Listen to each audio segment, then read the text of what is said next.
Social Security taxes aren't your money. Breaking. Did you not know that? I want to dive into this article because it's silly. It's silly. And if you did, Social Security is a Ponzi scheme. Everybody knows this. I mean, no one pretends it's not a Ponzi scheme. It's a pay-as-you-go plan where we're basically taking the money that I put in today to fund grandma. It's just that simple. Everybody knows this. It's a Ponzi scheme. It's legalized Ponzi scheme, just like legalized gambling, which is, it's not good, but it is what it is. But the libertarian right will say Social Security taxes aren't yours. We should let you invest your own money someplace else. It's idiotic, and I'm going to show you where the idiocy of the argument is. This is from LouRockwell.com. Ryan McCacken from the Mises Institute. I just got done reading, and I'm a member. I don't know if I'm a member. I donate to the Mises Institute, probably $100 a year. I get their Austrian. I just got done buying a book from a guy, Edward Chancellor. I'm very much looking forward to reading. I posted a couple of things on the Austrian news magazine that on my channel. So I'm a big fan. Long time, first time. I disagree with him. Holy crap, how could I disagree? But this is silly, though. Let it not be said that Americans don't feel very strongly, very strongly about their own Social Security, because we say we paid for it, we deserve it. That's what I'm saying. I say this because in my response to my article last week on raising the Social Security age, I received some furious responses than any other article I've received in years. Here's one. What are you, just nuts? Having paid into Social Security for over 40 years and experiencing big government losing my records for some of my most productive years, my stipend has been reduced. That's why you check your freaking thing every year, guy. That's on you. That's on you. That's why you check it. And I have a sneaky suspicion when I hear that. I said, I wonder if he's self-employed or underreported, as I did a video of that the other day. All right, let's keep going. And after my wife and I planned for retirement and saved while contributing to Social Security, she died 2 months after her 65th birthday, never having received a single payment from Social Security after paying in for 42 years. There are no spousal survivor benefits. There are a survivor benefit. Yes, 100% there is. So I don't know what the hell this guy's talking about. And this guy, Ryan McCracken, released the McCracken, doesn't state anything on that. There is a survivor benefit. You don't get spousal. There's a spousal benefit and a survivor benefit. You don't combine them. Come on, man. It's silly. You absolutely get your survivor benefit. And then you defer taking your own to your 70s. It's just boilerplate stuff here. Age of qualification, all the contributions she paid in are gone. All right, whatever. Either wise up or do your research and stay from. All right, I don't know if this guy is just taking the worst arguments against us to make these people look silly, but I don't know. But anyway, I don't make the promise to pay. I don't make the promise the government did. You are a useless waste of computer ink. Get your head out of your butt and breathe the gathering doom. My father fought in France and Korea. My father fought in France and Korea.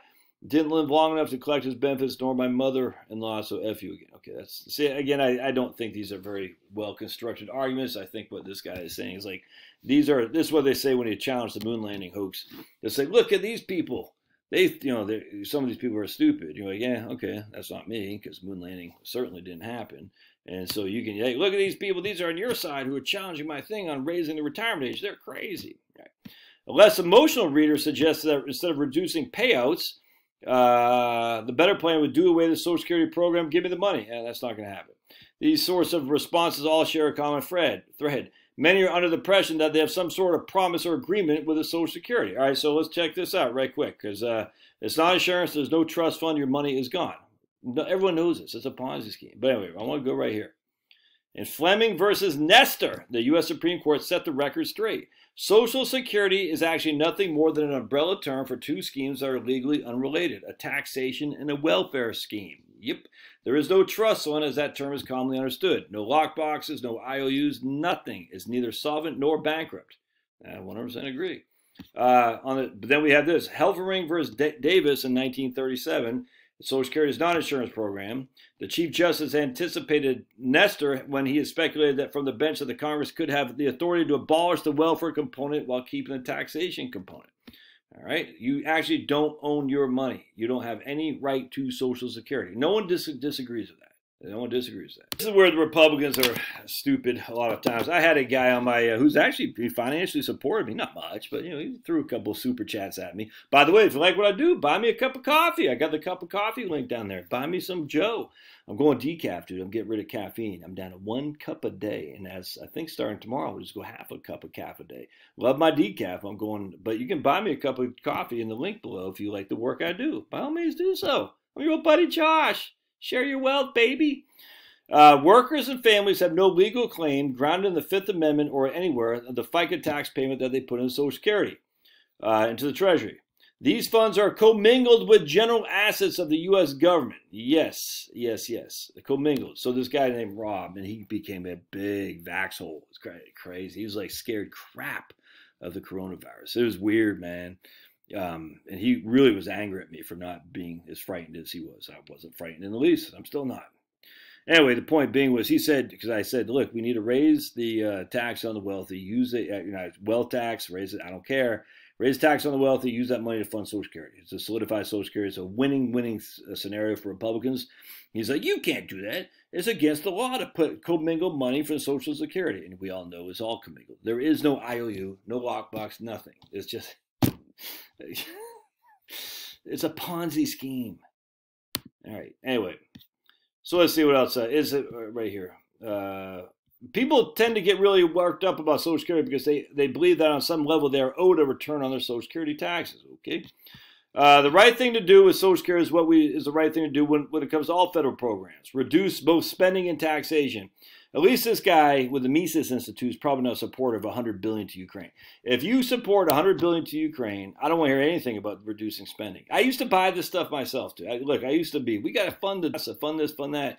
Well, the libs are saying we got to fund the EPA, fund I don't know the friggin' Department of Education. I'd never, PBS. I said no. Don't fund that, but fund my things. And they said, no, don't fund that, but fund my things. And all things got funded. Isn't that ironic how weird that works? But I used to be on that bandwagon too. And I'm not. I said, no. We don't need to put more money into the DOD. We don't need to put more money into the EPA. We certainly don't need to freaking make Zelensky rich. That's a damn fact. All right. So we don't need to fund anything else.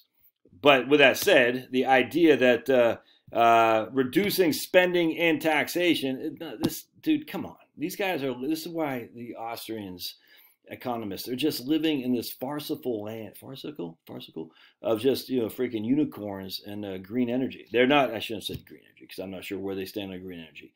Unicorn farce. You're not going to reduce spending and tax. I mean, you're not going to do it. Why would you reduce? What incentive is there for a politician to reduce spending? There is no incentive. They just keep the money printing machine until the empire collapses, which is going to happen probably sooner rather than later. Merely cutting the Social Security tax doesn't solve anything. Can only increase the deficits. Okay, the deficits because the deficits are what? I mean, literally, the MMT people are right. They can do whatever the hell they want. No one cares. Hey, we just another $100 billion, and that's the right winger saying it too. But anyway, so this guy wants to fix Social Security by raising the retirement age, which is silly. Anyway, the long story short. You don't own your own Social Security money, but you know something else? The Supreme Court said. You know what else the Supreme Court said? Let's take this out. The Supreme Court has ruled that police have no specific obligation to protect you. I remember this like it was yesterday, 1989.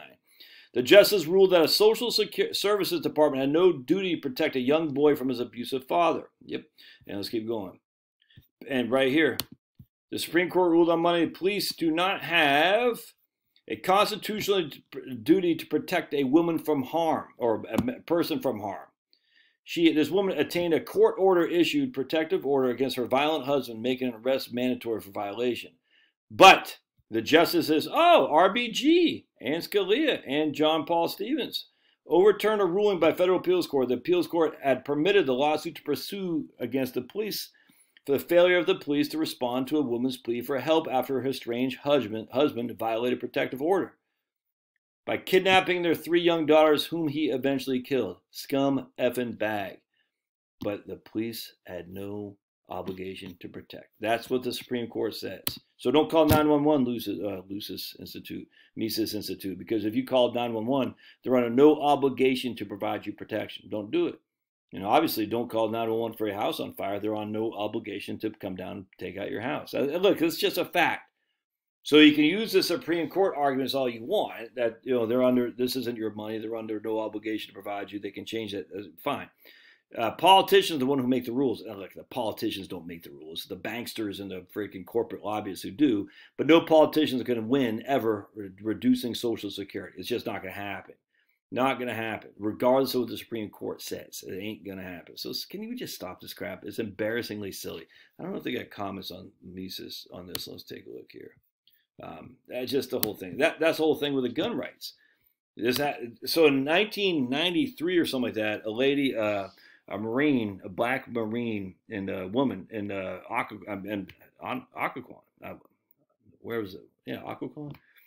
Where are the Marine? There's anyway Marine base up there. I remember it was Occoquan off 123 in Washington, the D.C. area. She had a TRO against her husband, and she had to wait. Her husband said, restraining order. Her husband said, "I'm coming to get you." And she goes, "I want to go get a pistol."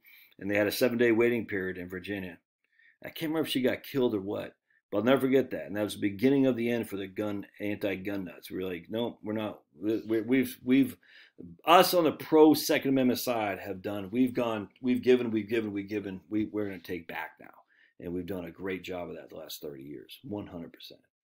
We said no. Police are under no obligation, and they weren't.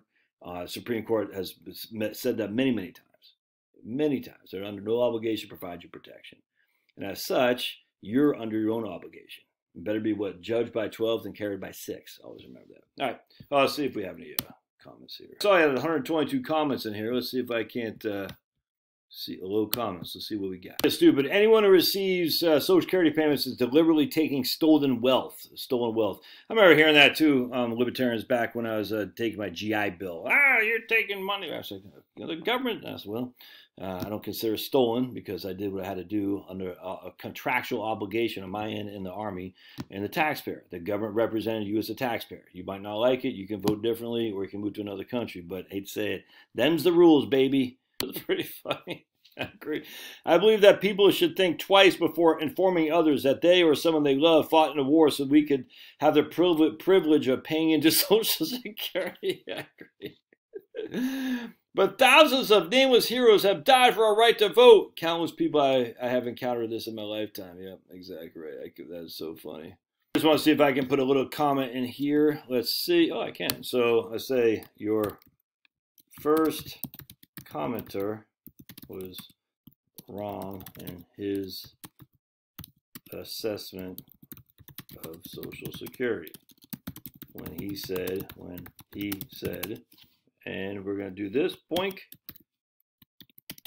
there is no, pause real quick. So your first commenter was wrong in his assessment of Social Security when he said, after my wife and I planned for retirement and saved while contributing to Social Security, she died 2 months after her 65th birthday, never receiving a single payment. And I go into this. I said, there is no spousal survivor benefits. That is correct. But there is a spousal benefit and there is a survivor benefit. This guy should have simply taken a survivor benefit off of his wife's record and allowed his own retirement benefit to accrue delayed earnings credits at 8% a year until he reached 70. Then he could drop his survivor benefit and replace it with his own, presumably much larger benefit. All right. Anyway, there you go. So we'll see all these fools. It's okay. I hate on Social Security all you want. You can hate on Social Security. You can hate on Biden all you want. You can hate on Trump. It doesn't mean anything. It just is. It's just that simple. Love your thoughts. Buy me a coffee. You. I need coffee. See you.